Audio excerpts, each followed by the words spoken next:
ओम शांति। जहां आकर्षण है वहां असंतुष्टता है, और जहां असंतुष्टता है वहीं हलचल है। जबकि इस तमोप्रधान दुनिया में आकर्षण बहुत बढ़ रहा है तो हलचल भी बहुत बढ़ रही है, जिससे सभी आत्माएं बहुत दुखी और परेशान हो रही हैं। और यह सब कुछ अति में जाना ही है। चाहे लौकिक परिवार चाहे अलौकिक, सब जगह परेशानियां बढ़नी ही है। ऐसे समय में जबकि बाप आप बच्चों को सभी जगह से न्यारा कर विशेष पालना दे रहा है, तो आप बच्चों को भी अपनी स्वस्थिति की तरफ विशेष अटेंशन रखना चाहिए। यदि आप सोचते हो कि मैं वाचा, कर्मना या संकल्प द्वारा इन सब परिस्थितियों को दूर कर दूं, तो यह संभव नहीं है, क्योंकि आपको पहले स्वयं को संपूर्ण रीति तैयार करना पड़ेगा। अर्थात इन सब तरह की बातों से स्वयं को न्यारा कर पावरफुल बनाना पड़ेगा।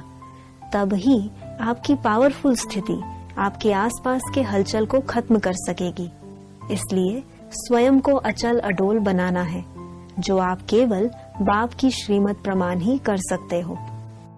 इसलिए आपको यह स्मृति रहनी चाहिए कि मेरी स्वयं की स्थिति से ही परिस्थिति खत्म होगी, और जितनी मेरी स्वस्थिति पावरफुल होगी उतना ही उसका प्रभाव दूर दूर तक जाएगा। इस समय स्वयं को हर बात से न्यारा कर अपनी स्वस्थिति बनानी है। फिर यही आपकी स्वस्थिति आपको स्वयं ही सबका प्यारा बना देगी। इसलिए स्वयं पर फुल अटेंशन रखो। देखो, यही समय है पुरुषार्थ का। फिर कल्प में कभी भी आपको यह समय नहीं मिलेगा, और पुरुषार्थ के बिना प्रारब्ध भी नहीं बन सकती।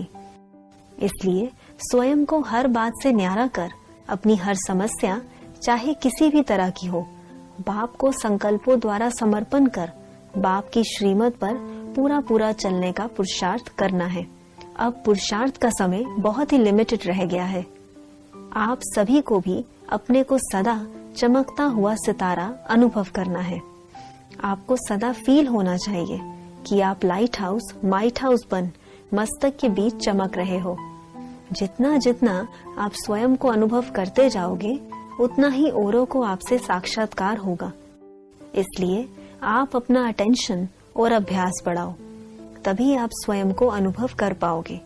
जब आप अपने को यह शरीर ना समझ लाइट हाउस और माइट हाउस समझोगे, तब आपको इतनी खुशी और शांति की अनुभूति होगी जो अभी तक आपने कभी नहीं की।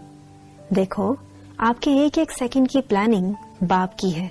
इसलिए जब आप कार्य व्यवहार में आते हो तो कोई कुछ गलत करता है या कोई नुकसान करता है, तो आप बाबा को साथ रख उसे बहुत प्यार से समझानी दे दो, और फिर वो सारी बात बाप को दे दो।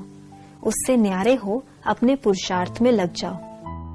एक तो आपको अपनी संतुष्टता की सीट को कभी नहीं छोड़ना है, क्योंकि बाबा आपके साथ है और वो हर अकल्याण को कल्याण में बदल देगा, परंतु तब जब आप अपनी सीट पर सेट रहोगे।